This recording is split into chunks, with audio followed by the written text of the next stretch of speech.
3 days after Jesus died on the cross, he came back to life. More than once, Jesus appeared to his disciples and proved that he was alive. One day, Jesus met his disciples while they were fishing on the Sea of Galilee. Peter and the other disciples got into a boat to go fishing. They spent all night on the water, but they did not catch any fish. The next morning, as the sun was coming up, Jesus stood on the shore. He called out to the disciples, but they did not recognize him. Jesus said, "Men, you don't have any fish, do you?" "No," they answered. "Put your net in the water on the right side of the boat, and you will catch some fish," Jesus said. The disciples did what Jesus said. So many fish were in their net that they could not pull the net back into the boat. One of the disciples said to Peter, "It is the Lord." Peter jumped into the water so he could swim to shore. The rest of the disciples traveled to the shore in the boat, pulling the net full of fish behind them. When the disciples got out of the boat, they saw bread and a charcoal fire with fish on it. "Bring some of the fish you've caught," Jesus said.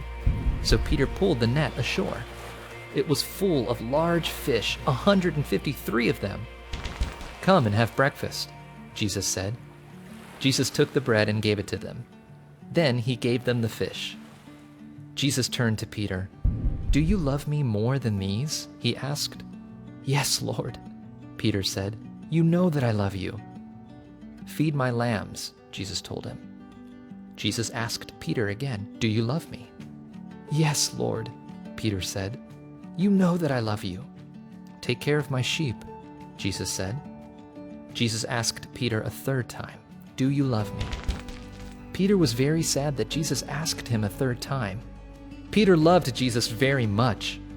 "Lord, you know everything. You know that I love you." "Feed my sheep," Jesus said. Jesus told Peter that he would bring honor to God. Then Jesus said to him, "Follow me." The disciples had turned away from Jesus when he was arrested, but Jesus still wanted to use them in God's plan as fishers of men who would tell people the good news about Jesus. Jesus is the Lord who forgives us and makes things right again.